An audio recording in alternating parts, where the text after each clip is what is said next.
Trois facteurs qui freinent l'entrepreneuriat en Afrique. Coucou, salut, salut, bienvenue sur l'une de mes chaînes. Ici, on parle business et finance. Comment accroître, bien sûr, votre business, comment gagner de l'argent, qu'est-ce qu'il faut faire et tout et tout.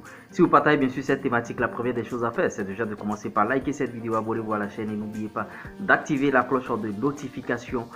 Oui, il y a des facteurs qui freinent constamment l'entrepreneuriat en Afrique. Et vous savez, les hommes les plus riches d'Afrique, ce sont des entrepreneurs et tout et tout. Maintenant, si on veut des hommes les plus, si on veut construire des hommes riches, il faut bannir certaines choses. Et on constate que même dans l'Afrique francophone, il n'y a pas beaucoup de riches. C'est seulement dans l'Afrique anglophone qu'il y a beaucoup de riches, notamment au Nigeria, un pays qui regorge beaucoup de riches. Et dans cette vidéo, on va apprendre bien sûr les trois facteurs qui freinent l'entrepreneuriat bien sûr en Afrique, et notamment le cas particulier de l'Afrique francophone, parce que les anglophones, eux, ils ont déjà compris. Le premier facteur, c'est la fonction publique. Les jeunes, quand ils vont aujourd'hui au cours, quand on va à l'université, aujourd'hui, un jeune qui a le bac, il va passer des concours pour bien sûr rentrer à l'école nationale pour pouvoir travailler plus tard dans la fonction publique, parce que alors qu'on sait que la fonction publique, en fonction publique, vous ne pouvez pas gagner beaucoup d'argent, vous ne pouvez pas devenir riche en travaillant pour la fonction publique, ça, never, never, never. Alors qu'on veut 10 personnes, vous allez voir, des gens, 10 000 personnes vont postuler, les gens vont vendre des quittances et vont postuler bien sûr à des postes pour la fonction publique. Voilà des choses qui n'encouragent pas du tout l'entrepreneuriat des jeunes.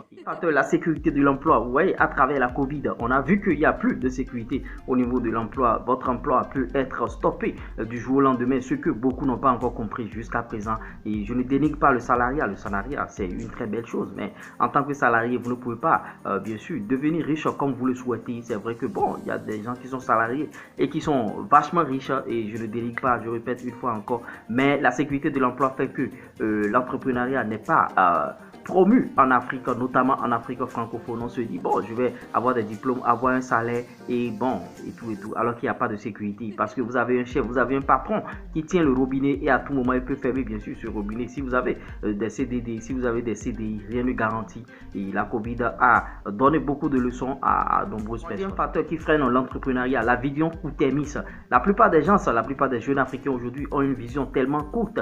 Ils veulent gagner de l'argent rapidement, maintenant, c'est-à-dire le socha-lucha, comme on le dit dans ma langue maternelle et tout. Ils veulent gagner de l'argent, alors qu'il faut avoir une vision à long terme. Si vous voulez devenir riche, vous allez semer aujourd'hui, trébucher, vous allez vous relever jusqu'à devenir riche.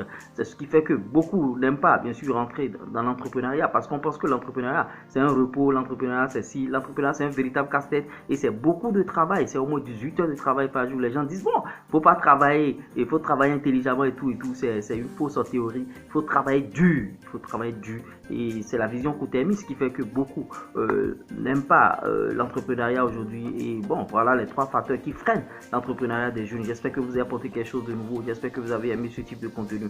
Likez, partagez, abonnez-vous, poursuivez vos rêves, ils connaissent le chemin. Piou.